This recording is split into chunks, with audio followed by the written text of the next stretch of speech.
Contract वाली बहू। नरेश की माँ अपने बेटे से मिलने दिल्ली आ रही है। इस बात का पता चलते ही नरेश के दिल में हलचल मच जाती है। नरेश अपनी माँ के स्वागत की तैयारी में लग जाता है। साथ ही उसे डर भी सताने लगता है कि उसकी माँ कहीं अपनी पुरानी जिद पर फिर से बैठ ना जाए। हे भगवान, इस बार बचा लो, अगले साल पक्का माँ की जिद पूरी कर दूंगा। तभी दरवाजे की घंटी बजती है। नरेश दरवाजा खोलता है तो सामने अपने मकान मालिक को देखकर हैरान हो जाता है, क्योंकि उनके साथ एक सुंदर सी लड़की भी थी। अब नमस्ते अंकल, कुछ काम था, मुझे बुला लेते। आपने क्यों कष्ट किया? अरे नहीं नहीं, इसमें कष्ट कैसा, मैं तो बस तुम्हें रीना से मिलवाने आया था। आज से रीना तुम्हारे साथ इसी फ्लैट में रहेगी। अंकल, कोई लड़का फ्लैटमेट नहीं है? एक अनजान लड़की के साथ रहना मेरे लिए थोड़ा अजीब होगा। देखो नरेश, मैं तुम्हें पहले भी बता चुका हूँ कि इस फ्लैट में तुम्हें किसी ना किसी के साथ एडजस्ट करना ही होगा, या फिर तुम अकेले पूरे फ्लैट का किराया दे दो, मैं किसी को नहीं रखूंगा।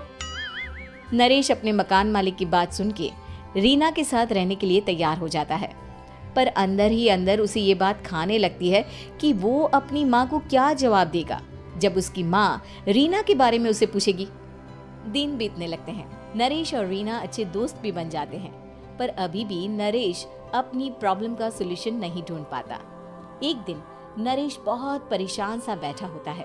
तभी रीना उसे पूछती है, क्या हुआ नरेश, तुम काफी परेशान लग रहे हो, सब ठीक तो है ना? हाँ सब ठीक है, बस एक छोटी सी प्रॉब्लम है। वो एक्चुअली 2 दिन बाद मेरी माँ मुझसे मिलने आ रही है। अरे तो इसमें प्रॉब्लम क्या है, ये तो खुशी की बात है।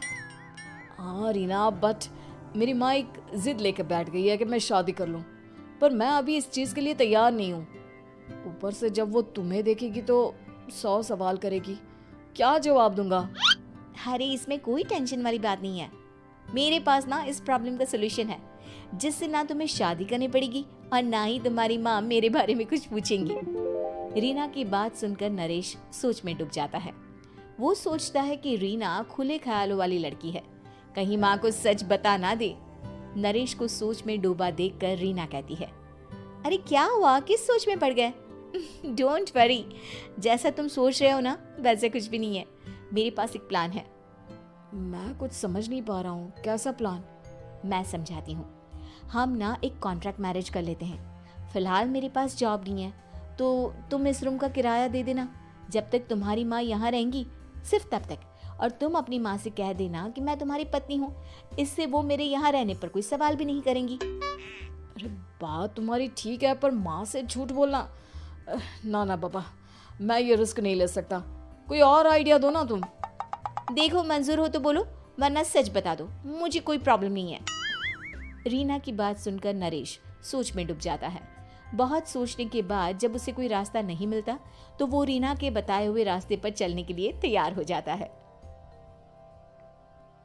वो रीना से बात करता है और अपनी माँ की पसंद और नापसंद के बारे में बताता है। रीना भी नरेश की सभी बातों को ध्यान से सुनती है, ताकि कहीं उससे कोई गलती ना हो जाए। आखिर वो दिन भी आ जाता है जब नरेश की माँ उससे मिलने दिल्ली आ जाती है। नरेश अपनी माँ को फ्लैट पर लेकर जाता है। जैसे ही नरेश की माँ फ्लैट के अंदर जाती है, रीना उसके पैर छू लेती है। ये देखकर नरेश की माँ थोड़ी घबरा जाती है और नरेश से पूछती है, अरे बेटा नरेश, ये कौन है? माँ, ये आपकी बहू रीना है।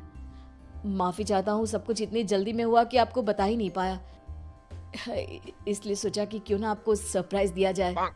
अरे बेटा, मैं तो बस तेरा घर बसा हुआ देखना चाहती थी। हाँ, बहुत अरमान थे अपनी इकलौते बेटी की शादी को लेकर, लेकिन कोई बात नहीं, शायद किस्मत को यही मंजूर होगा। ये कहते ही नरेश की माँ रीना को गले लगा लेती है। रीना बेटिया, मेरा बेटा ना थोड़ा नादान है, पर तुम काफी समझदार लगती हो, और मैं जानती हूँ कि तुम इसका बहुत अच्छे से ध्यान रखोगी। माँ आप चिंता मत कीजिए, मैं सब संभाल लूंगी। नरेश की माँ अपने बहू और बेटे के साथ खुशी खुशी रहने लगती है। दिन बीतने लगते हैं। नरेश की माँ और रीना का रिश्ता बहुत मजबूत होता चला जाता है। वो दोनों सारा दिन एक साथ रहती और खूब बातें करती। इधर साथ रहते रहते नरेश और रीना भी एक दूसरे से प्यार करने लगते हैं। दोनों को इस बात का एहसास हो जाता है, फिर भी वो इस बात को छुपा कर ही रखते हैं। एक दिन नरेश की माँ और रीना शादी के बारे में बात करने लगते हैं।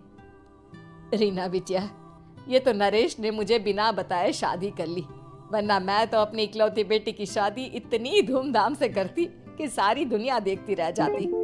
अच्छा माँ, आप ऐसा भी क्या करती नरेश और मेरी शादी में जो दुनिया देखती रह जाती? अरे बिटिया, एक माँ के अरमान तुम अभी नहीं समझोगी। मैं तो अपनी बहू को एक रानी की तरह लेकर आती और शादी भी बिल्कुल शाही अंदाज में करती, पर मेरे तो सारे अरमान ऐसे ही रह गए। खैर, मुझे तो अपने बेटे और बहू की खुशी चाहिए बस। ये कहते हुए नरेश की माँ की आंखों में आंसू आ जाते हैं।